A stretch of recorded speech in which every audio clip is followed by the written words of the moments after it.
Captain Extinction, flip and change Bumblebee. Thanks for tuning in. Look what we got here. This is a toy from the movie. It's 1 or 2 steps and you're going to get yourself from vehicle to robot mode. This is a bigger, leader scale size toy geared towards the youngins. If you are a die-hard collector, this isn't for you. But I'm going to show this off because I like all Transformers in all shapes and sizes.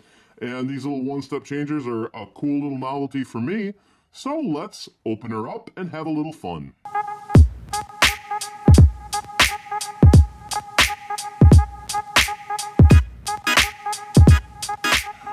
Alright, so this concept Camaro is awesome looking. I truly want that car. And it's too bad I don't think you can buy it unless you buy the actual one from the movie.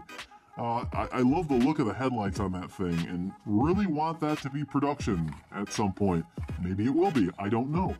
We'll have to find out. Now the only downfall to this is because this is like a one-step deal, you got some gigantic hinges coming out the sides. So that's kind of a bummer, because I'd love to have just like a kind of this thing looking, this is like about alternator size, I'd say. Maybe just a little bit chunkier. But this would be kind of cool to have as an alternator, this vehicle I mean, because those are really cool too. Now, the way this is supposed to work is you're just supposed to kind of fold it up and it becomes a robot. However, when I do this on mine, it makes all kinds of very nasty sounds. It doesn't feel like I'm doing it right. So I'm going to cut the camera, try to get it transformed without breaking something, and see how this goes.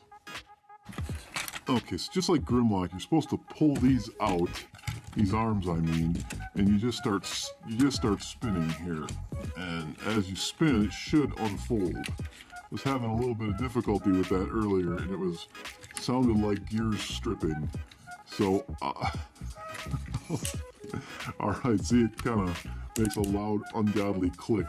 But there we have it. There we go. And now we're all transformed and looking Bumblebee-ish. Alright, so here's Bumblebee and what he looks like in his robot mode, and he doesn't look all that bad for a, little quickie change type gimmicky figure. Not all that bad. He does have some posability. However, I think I may have stripped the gear like I was saying. You can see that he is in fact leaning backward. Now he doesn't look bad looking at you right here because my camera is in a perspective that is appearing that he doesn't look bad, but he's like in limbo mode and he will stand up like that, except again, I'm not really sure if that's the way it's supposed to be. I think, and it would make more sense to me if this stuff kind of tucked back down a little bit more. But the more I twist these arms, the more clicking and clacking and gear stripping sounds it makes, and I don't want to break my toy. So we'll just leave it like that. I'm probably going to leave this guy in concept mode anyway, concept Camaro mode anyway, because I love that vehicle, but he doesn't look like a bad robot. Like, this is a nice, I guess, like leader scale robot, if you will. He does have a little bit of posability. His head doesn't move around that much, but his arms do. He's got lots of movement in his arms. Even his fists, they kind of waver around a little bit. That's always fun. He's got elbow bend.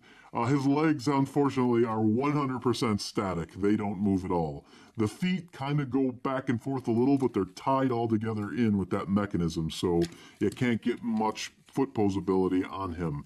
Does hold him up pretty steadily and nice, though, even though he does have a bit of a lean back. Thank you very much for watching. This toy here is probably not for the die-hard collector. It's probably not for guys like me who can't handle toys this complicated.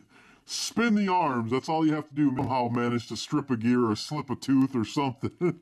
This guy is not quite exactly where he needs to be. He's a little bit off kilter. I'm sure I can fix that. I'll take some time, mess with it a little bit,